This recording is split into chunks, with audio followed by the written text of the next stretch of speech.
pourquoi j'ai quitté l'église dans laquelle j'étais.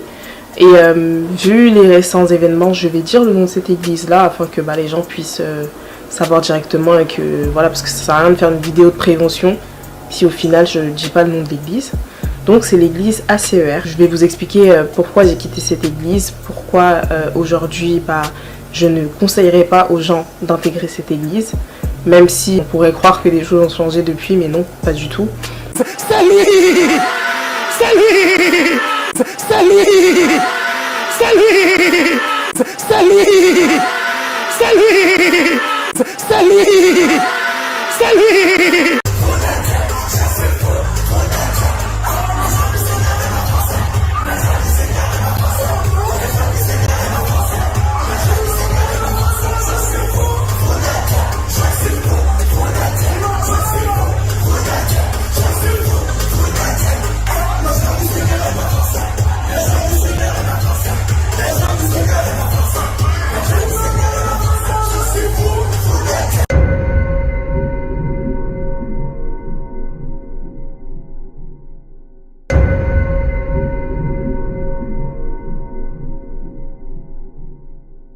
Donc voilà, bien sûr c'est à titre informatif, c'est à titre de prévention. Si vous êtes bien dans votre église, tant mieux. Si vous aimez votre église, tant mieux. Moi je suis pas là pour vous dire à vous qui sont déjà là-bas de quitter l'église ou pas. Je suis plutôt là pour conseiller aux gens de ne pas y aller, afin de mieux pouvoir vous situer dans l'histoire et de ne pas vous balancer des faits comme ça sans pouvoir vous expliquer pourquoi je l'ai quitté. Je vais vous donner quelques éléments de contexte, donc comment j'ai intégré cette église là et ma position dans cette église afin que vous puissiez comprendre la suite. Donc tout ça s'est passé en 2019, je venais d'emménager à Paris. Comme je l'ai dit dans mes précédentes vidéos, je suis étudiante à Paris. J'habite seule dans un logement étudiant, donc voilà, je connais pas grand monde à Paris, voilà, c'est ma vie à moi, jusque maintenant c'est pareil.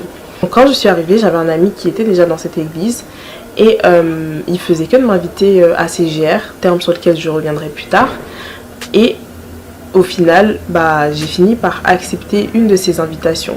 C'était pas une invitation à GR, cette fois c'était une invitation à un événement de jeunes, c'était la jeunesse je crois de l'église qui avait organisé un événement. Donc j'ai bien voulu venir à celui-là.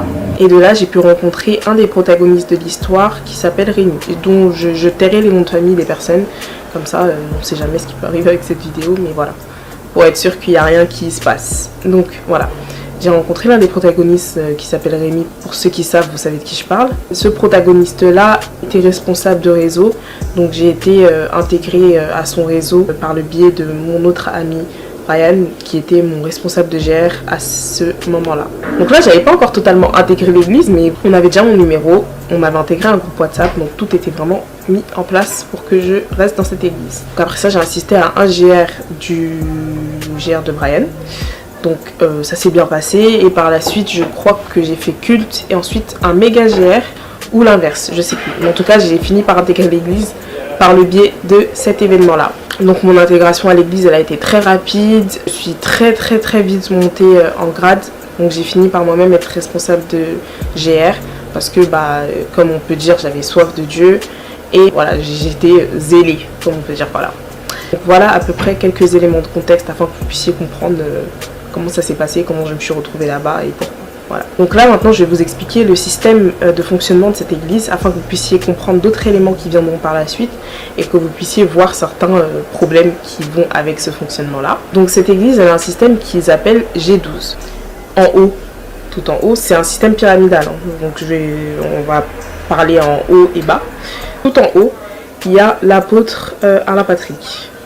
Ensuite, il y a ces 12. C'est des personnes qui choisissent afin de pouvoir diriger des réseaux.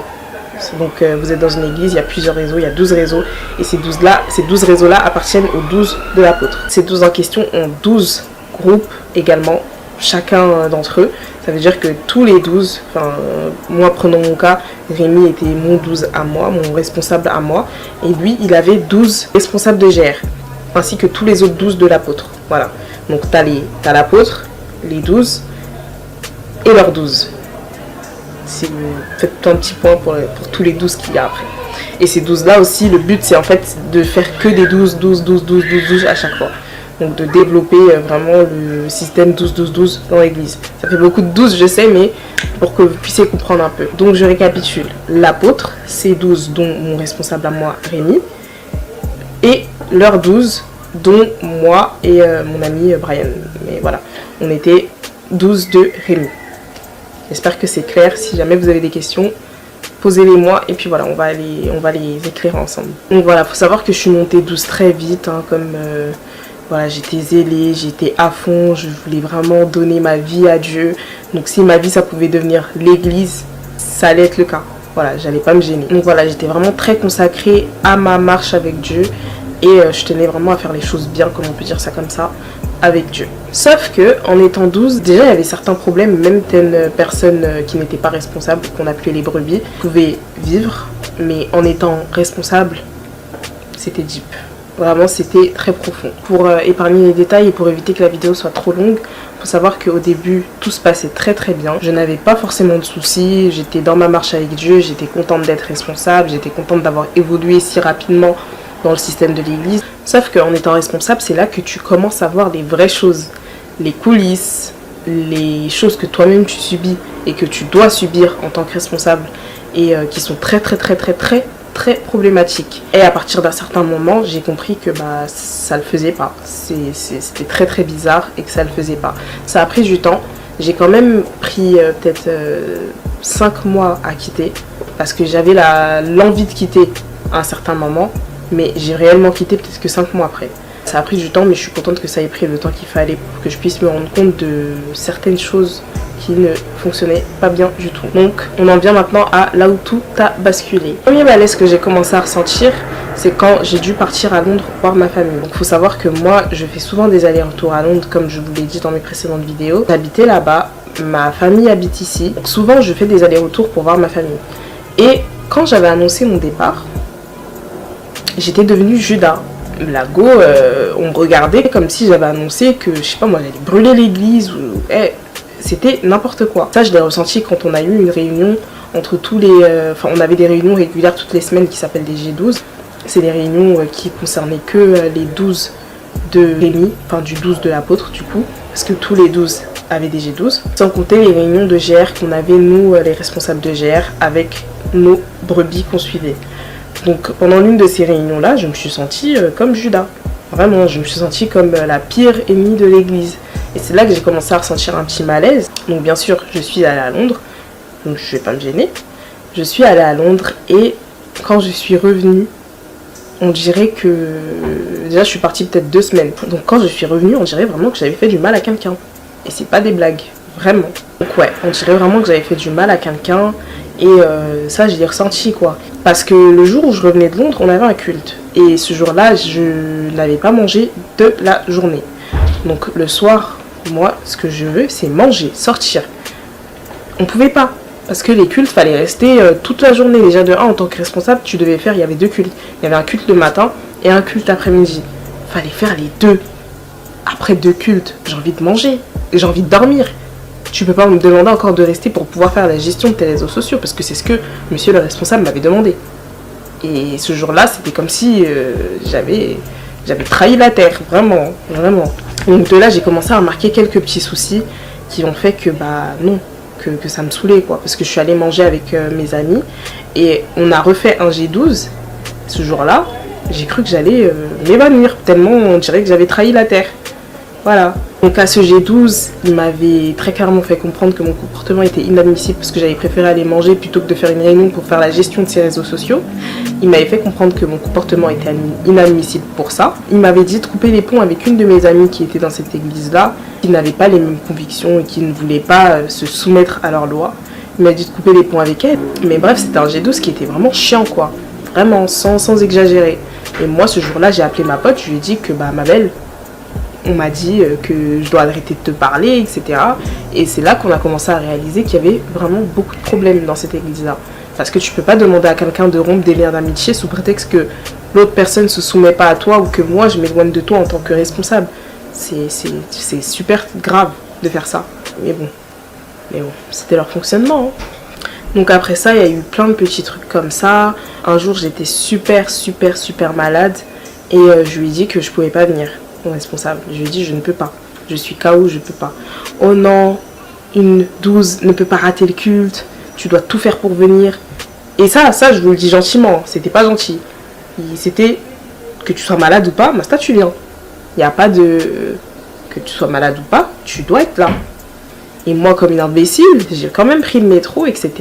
Résultat, je me suis retrouvée à vomir dans les poubelles du métro. Et même quand monsieur, je lui fais signaler que je ne viendrai pas parce que j'ai vomi dans les poubelles du métro, silence radio. Et c'est moi la fautive de ne pas être venue. Et ça, c'est la folie. Toi, normalement constitué, la personne te dit, écoute et tout, je pourrais pas venir au culte, j'ai vomi dans le métro. Tu dis, bah ok, pas de souci, rentre chez toi, repose-toi. Mais là, tu me dis, je sais plus ce qu'il m'avait dit. Mais en gros, il m'avait fait comprendre que non, t'aurais dû être là.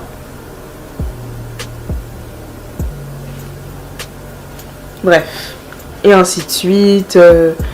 C'était des petites piques par-ci, des petites piques en mode je suis déloyale, parce que eux là-bas, c'était la loyauté aveugle envers tout et n'importe quoi. Donc voilà, c'était les petits t'es un peu déloyal, etc. Bref, plein de petits trucs comme ça. Et puis enfin est arrivé le moment du confinement où là, tout s'est passé. Toutes les choses se sont passées et là, j'ai compris que je pouvais pas rester là. Donc pendant le confinement, les églises, elles avaient toutes fermé. Donc on avait besoin de trouver des solutions pour pouvoir continuer nos réunions de GR, nos G12, nos méga GR, etc. Méga GR, c'était les grands GR avec tout le monde, tout le réseau et des gens qu'on invitait. Donc on cherchait des solutions pour pouvoir continuer ces choses-là sans pouvoir se voir. Et moi je suis rentrée chez mes parents. Donc mes parents qui habitent dans le centre, famille nombreuse, voilà, on passe de seul chez soi à famille nombreuse. Vous voyez un peu la grande différence dans le fait que j'étais pas toute seule, j'avais des choses, des obligations un peu plus reloues parfois, etc. Donc voilà, ça c'était le contexte de ce confinement-là. Bien évidemment, des solutions ont été trouvées. On a pu faire toutes ces choses-là en Zoom, mais ça devenait trop. Ça devenait vraiment, vraiment, vraiment trop. Ça veut dire que toi, tous les 4 matins, tu as une réunion. Et des réunions qui ne durent pas 1 heure, hein. Des réunions qui ne durent pas 2 heures. Parfois, c'est des réunions de 3 à 4 heures. Toi, tu as une famille. Moi, je suis grande sœur chez moi. Donc, quand j'étais là-bas, je devais faire à manger, et parfois la table, et la vaisselle, et tout, tralala. Comment faire tout ça quand tu es en réunion H24 en Zoom? Et en plus, c'est des réunions où tu dois activer la caméra, tu dois parler, tu dois prier, tu dois... Comment? Faut me dire. Donc, de là... Moi, j'ai commencé à me dire que je peux pas. Je peux pas, c'est trop. Même ma mère et mes parents, ils commencent à me dire, mais tous les jours des réunions, tous les jours, on vous laisse pas, etc.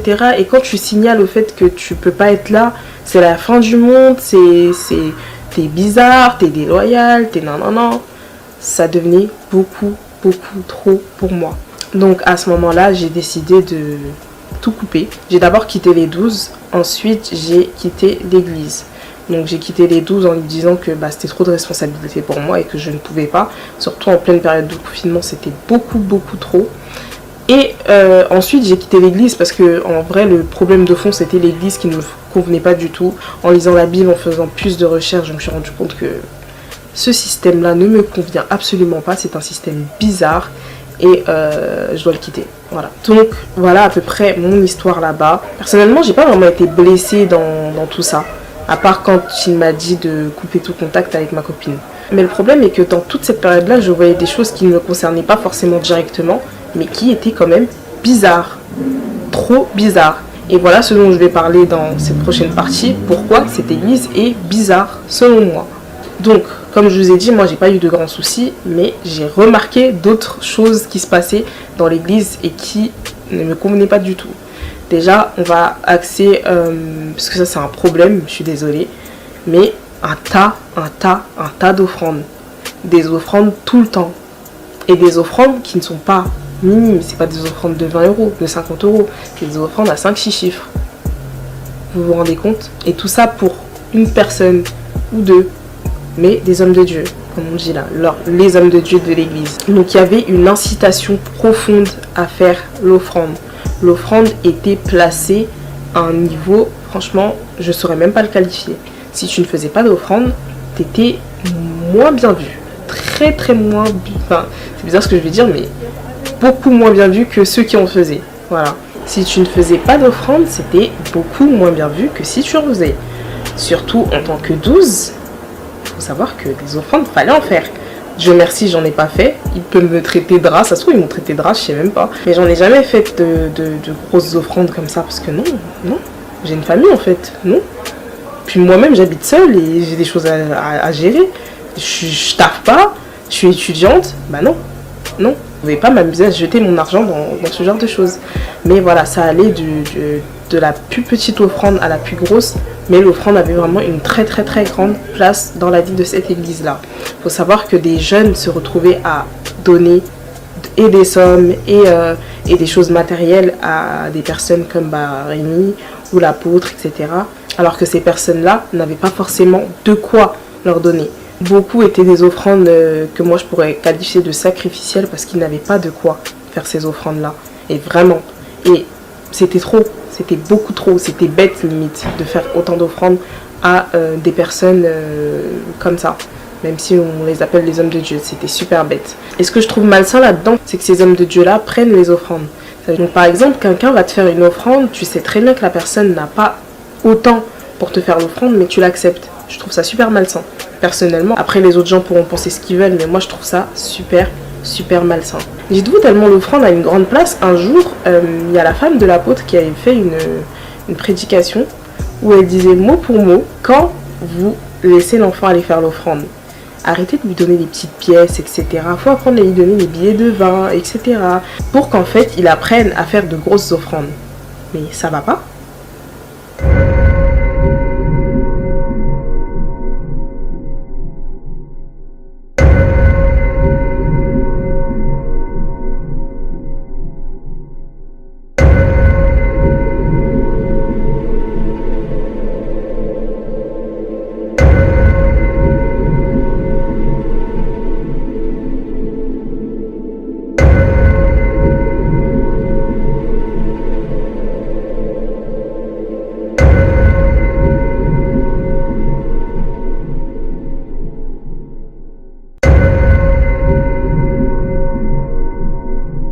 Et le pire, c'est que personne dans l'église se rend compte du problème que pose ce genre de paroles. Personne se dit, c'est un peu bizarre ça, pourquoi je donnerais des billets de vin à mon enfant pour aller mettre dans l'urne? Pourquoi? Donc voilà, premier problème que j'ai rencontré, l'offrande. Deuxième problème, le culte de la personnalité. Et des personnalités, du moins ce qui me concerne, je sais pas ce qui se passait dans les autres réseaux, mais moi j'ai vu dans mon réseau à moi et dans l'église en général le culte de la personnalité de Rémi et de l'apôtre. Comment vous pouvez aduler autant quelqu'un? Il faut savoir que les gens de l'ACER, aujourd'hui je crois, vu qu'il y a eu plusieurs spaces récemment là concernant l'ACER, il y a plein de gens qui ont enlevé, dans leur bio ils avaient écrit Son of Rémi, etc. Pourquoi?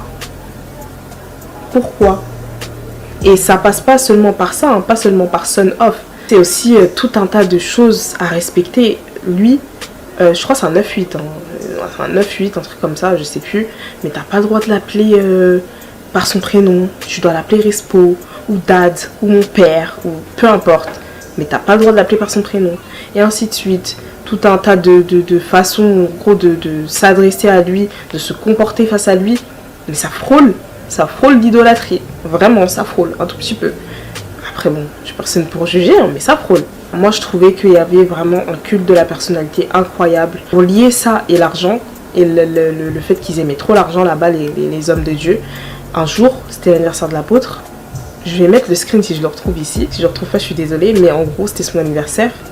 Ils ont envoyé une liste, il y avait écrit argent, des emojis argent, avec des parfums, etc. En plus, les parfums, ils puaient. Bref, tu vois ça, tu te dis, tout ça pour lui? Lui, c'est qui? Même vos darons, vous leur faites pas des cadeaux comme ça, mais à lui, on va lui faire. Mais wesh, arrêtez. Puis ça me fait trop mal aussi de voir mes frères et sœurs noirs, là, de se comporter comme des esclaves, limite, devant un blanc, comme ça. Enfin, désolé, c'est pas un problème de race, hein, mais... C'est trop bizarre. C'est la même façon dont à chaque fois vous parlez de Cospiel, etc. Lui, il est pareil. Ça veut dire que c'est trop bizarre. C'est vraiment trop malsain et bizarre. Donc voilà le deuxième problème que j'ai constaté dans cette église-là. Ensuite, le manque, ou même pas le manque, l'absence de liberté d'expression. On n'a pas le droit de s'exprimer. un avis est opposé à l'église ou aux responsables, à sa façon de penser, etc., ou au système de pensée de l'église en général, tu es un maudit. Mais un maudit, t'as peur. Tu es un maudit. Et ça, je trouve ça effroyable. Désolé, hein, désolé du terme, mais c'est effroyable. Parce que comment ça se fait, on est dans une église, toi, ton interprétation, c'est la mienne. Tout ce que tu penses, je dois penser aussi. Tout ce que tu fais, je dois faire comme toi. Tout ce que tu es, je dois être aussi. C'est pas possible. C'est pas possible. Ça veut dire que moi, par exemple, en étant 12, je me suis rendu compte que s'il posait une question ou s'il avait un avis et que tu disais pas oui, amen, oui, non, et que tu n'étais pas d'accord avec lui, ça posait problème. Donc c'était que des oui, amen, oui, oh, rebochata. Je parlais de ça aussi, tu parlais en langue de la façon. Bref, si tu n'étais pas d'accord avec lui, t'étais chelou. Et c'était trop. Il y a certaines choses que je peux pas dire sur YouTube, je crois, mais c'était trop. Il n'y a pas à être comme ça avec les gens. Tu peux pas courir, lécher des bottes comme ça aux gens. Tu peux pas faire ça. Un jour même, ils ont une émission comme ça que Rémi il a fait, je sais plus. Je sais plus comment ça s'appelle, mais une émission comme ça sur leur chaîne là. Et j'ai vu, je suis tombée et tout sur un épisode parce que j'étais abonnée à leur chaîne sur YouTube. Et j'ai regardé cet épisode là. Tu vois en fait que tout ce que le gars dit, c'est censé être une émission de débat. Ils sont plusieurs sur un plateau, ils doivent débattre. Et tu te rends compte que ce que le gars dit, il n'y a pas... Vous voyez, dans un débat, il est censé avoir plusieurs avis opposés, des questions, etc. Il n'y en a pas. Là, c'est oui, amen, oui, je pense aussi, oui, ceci, oui, cela, oui, cela. C'est pas une émission pour débattre. C'est pas une émission où tu as certains avis différents. C'est une émission où un groupe s'est rassemblé pour suivre le gourou qui a des idées. On est juste là pour dire oui, oui, oui, oui, oui, oui, oui. Voilà. Ça, j'ai dit non. Ça, j'ai dit c'est pas normal en fait. Au bout d'un moment, vous pouvez pas être dans une église où tu n'as pas le droit de t'exprimer, où tu n'as pas le droit de montrer ta personnalité, où tu n'as pas le droit de t'affirmer, où tu n'as pas le droit. C'est pas normal. Pour moi, c'est pas normal. Après, chacun, encore une fois, sa façon de penser. Peut-être pour eux, c'est normal, mais pour moi, c'est une chose que je dois dénoncer dans cette église-là. Et il y a tellement de choses à dire, je sais pas si j'aurai le temps de tout dire, mais je vais essayer de raccourcir ces choses-là, parce que vraiment, il y a trop de choses à dire. Vraiment. Voilà, pour le manque de liberté d'expression. Ensuite, je pourrais dire qu'il y a aussi l'enfermement social, dans le sens où tu n'as le droit de ne rien faire qui ne concerne pas l'église. Les amis, t'en as beaucoup moins qui sont en dehors de l'église. L'activité, la famille, beaucoup moins qui ne concernent pas l'église. Et ça, c'est considéré comme normal. Ta vie, ça devient l'église, ta vie, tes amis, ton travail, limite, ça devient l'église. Et ça, j'en ai subi les frais parce que, par exemple, j'étais en licence. Et en fait, tout le travail que je donnais dans l'église, je ne pouvais pas me concentrer dans ma licence. Et ça leur est égal. Ça leur est égal, vraiment. Ils s'en foutent. Et je trouve ça super dommage parce que y a plein de gens aujourd'hui qui s'enferment là-dedans et qui développent pas de relations extérieures. Du coup, quand ils quittent, il y en a plein qui finissent en dépression, etc. ou qui finissent par repartir dans l'endroit où ils ont eu mal parce que ils ont que ça. Et ça, je trouve ça vraiment super toxique et malsain. C'est pas possible. Moi, je comprends pas comment une église, vous avez même pas le droit d'aller dans d'autres églises. Vous avez pas le droit. Vraiment. Ils disaient que en gros, les gens qui vont aller manger le pain ailleurs ou un truc comme ça, c'est pas bon. Genre non, vous avez pas le droit. Et ça, je trouve ça illogique. Genre, j'ai pas le droit d'aller visiter une autre église parce que quoi, votre église c'est la meilleure. Donc voilà, ça c'était un problème aussi. Et c'est un problème encore aujourd'hui que je vois. Ça se voit que vous vivez, vous mourrez pour l'église. Ceux qui y sont, on le voit très très clairement. Mais non. Même si vous êtes chrétien, c'est pas le but de la vie d'un chrétien. Et ça, vous devez vous rendre compte. Vous devez vous en rendre compte en lisant votre Bible. La vie d'un chrétien n'est pas basée sur la vie de l'église. Du temple de l'église. C'est pas ça la vie d'un chrétien. C'est pas ça du tout. Mais après bon, chacun son avis encore une fois. On va parler maintenant du parler en langue, du mensonge qui se trouve dans cette église-là. Donc moi j'ai reçu mon baptême soi-disant du Saint-Esprit de parler en langue. Je vais vous expliquer comment ça s'est passé. Et si vous remarquez bien, si vous avez déjà assisté à leur Zoom, tout le monde parle en langue, presque. Mais c'est pas pour moi. Hein. Après ça se trouve c'est vrai, ça se trouve c'est moi qui me trompe. Hein. Si c'est moi qui me trompe, pardon, c'est pas grave. Mais c'est pas du parler en langue. On sait, nous savons tous. Nous savons tous que ré, bobo, bobo, bobo, c'est pas du parler en langue. On sait, faut pas se foutre de la gueule du monde. Donc moi, mon baptême, il s'est passé comment? J'ai assisté au GR de Brian. Et on m'a, je sais plus, il priait pour moi. Et il me disait, ouais, dis juste des mots qui sortent de ta bouche. Dis du n'importe quoi, t'inquiète et tout, c'est ça. Voilà de parler en langue. Donc moi j'étais en mode là, ketete kota, rebote caché. Et en plus de ça, tu te bases aussi sur ce que tu entends, tu vois. Donc c'est pas seulement toi qui inventes. Donc j'étais vraiment en train de me dire que waouh, c'est ça de parler en langue. Alors que franchement aujourd'hui j'ai d'autres positions spirituelles, mais les chrétiens c'est sérieux. C'est sérieux. Genre c'est ça. Mais bref, voilà, ça aussi, je trouve que c'était n'importe quoi. En plus, quand tu parlais pas en langue, il fallait voir. Parfois, nous, on faisait nos réunions de G12, et je crois qu'on n'avait pas le droit de prier en français. Fallait qu'on parle, fallait qu'on prie seulement en langue. Et en plus, on n'avait pas le droit de prier doucement parfois, fallait qu'on crie. On n'avait pas le droit de prier assis, fallait qu'on se lève. Parce que soi-disant, il disait quoi? Un membre du réseau Impact, il prie pas comme ça. Mais vous êtes des tarés. En vrai, je suis désolée, hein, j'espère que faut comprendre, vous êtes des tarés. Vous êtes des tarés de fonctionner comme ça. Et mettre ça sur le nom de la religion. Vous êtes fous. Vous êtes fous. Donc voilà, faites-vous pas avoir quand vous voyez les réunions là, ne vous laissez pas bluffer parce que oh waouh, ils parlent une langue différente. C'est pas une langue différente, c'est juste des syllabes qui sortent de leur bouche. C'est tout. Là, pour finir, je voulais juste aussi parler de l'orgueil des hommes de Dieu soi-disant qui sont là-bas. Moi, quand j'ai quitté, j'ai fait comprendre à mon ancien responsable que, écoute, moi, Dieu m'a dit que ma place, elle n'était pas ici. Et qu'il y a plein de choses qui se passent qui sont pas bien. Donc, je quitte. Voilà. Vous savez ce qu'il m'a répondu? Il m'a dit mot pour mot. Sache que il n'y a pas que Dieu qui parle. Les démons parlent aussi. J'ai dit, donc là, c'est un démon qui m'a dit de quitter l'église. Non, toi, t'es fou. Toi, t'es fou. Et il m'a demandé, je suis qui, moi, pour remettre en question la façon dont l'apôtre, il a imaginé le système. J'ai dit, donc vous avez raison sur tout. Vous êtes Dieu, quoi. Vous. Et ça, je trouve ça, mais c'est grave. Même là, à l'heure à laquelle je vous parle, il y a quelques jours, ils étaient dans la sauce sur Twitter. Et la seule chose qu'ils ont trouvé à faire, que l'apôtre a trouvé à faire, c'est faire un live en disant que c'est des attaques et tout du diable. L'autre, la seule chose qu'il a trouvé à faire, c'est dire qu'il ne connaissait pas. Moi, et parce qu'on avait fait un space avec 2 autres responsables, dire qu'il ne connaît pas et que c'est des mensonges, etc. Mais pourquoi? Remettez-vous en question, vraiment. Moi, c'est ça que je trouve super grave. Vous vous remettez pas en question. Vous croyez que vous avez raison sur tout. Vous vous dites pas que peut-être que les gens qui vous reprochent des choses ont raison. Genre, nous, on est quoi? On a que ça à faire. Peut venir vous reprocher des trucs, dire que votre église ne marche pas bien, dire qu'il y a plein de choses qui ne fonctionnent pas bien. Non, remettez-vous réellement en question.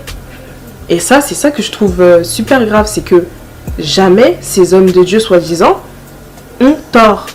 Jamais ils ont tort. Et ça, je l'ai remarqué quand j'étais à l'église. La façon dont tout le monde hochait la tête pour toutes les bêtises qui avaient pu être dites. Et même à l'extérieur, quand je vois que vous êtes dans la sauce et que vous réagissez d'une certaine façon, en mode vous avez raison. Franchement, humiliez-vous, hein.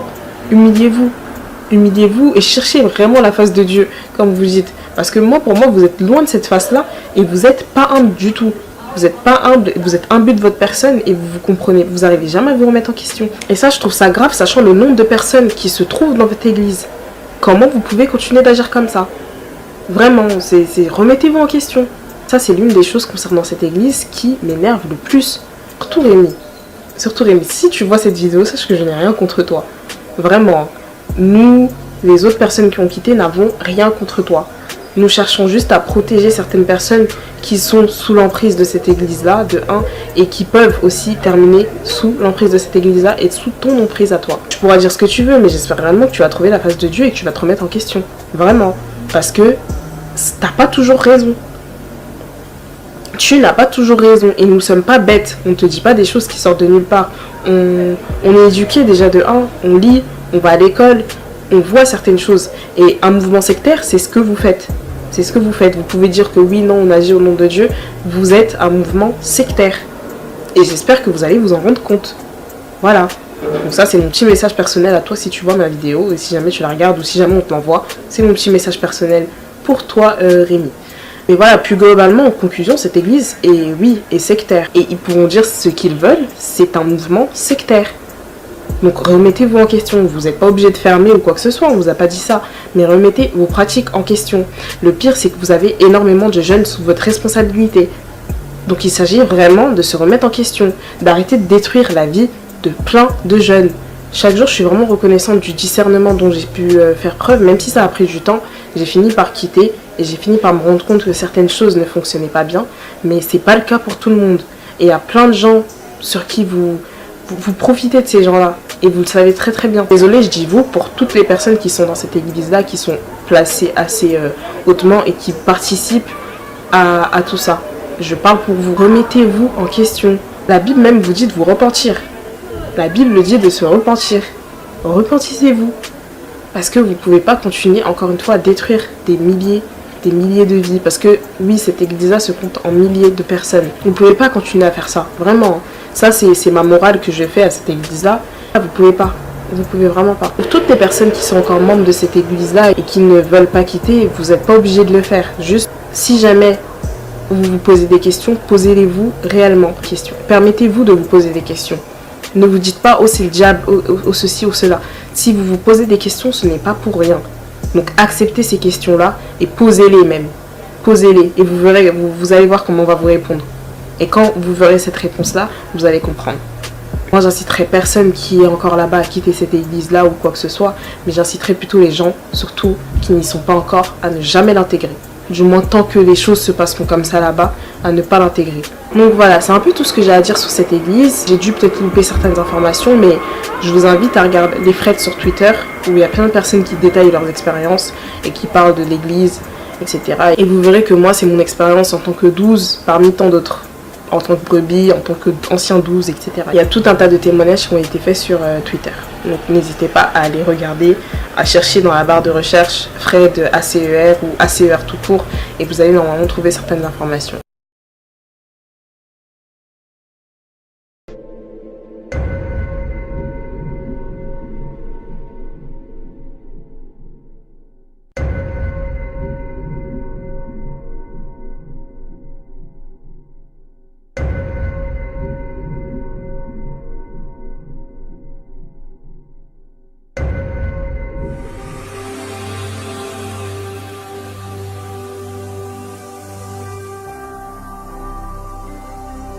Jésus-Christ TV, vous connaîtrez la vérité et la vérité vous affranchira.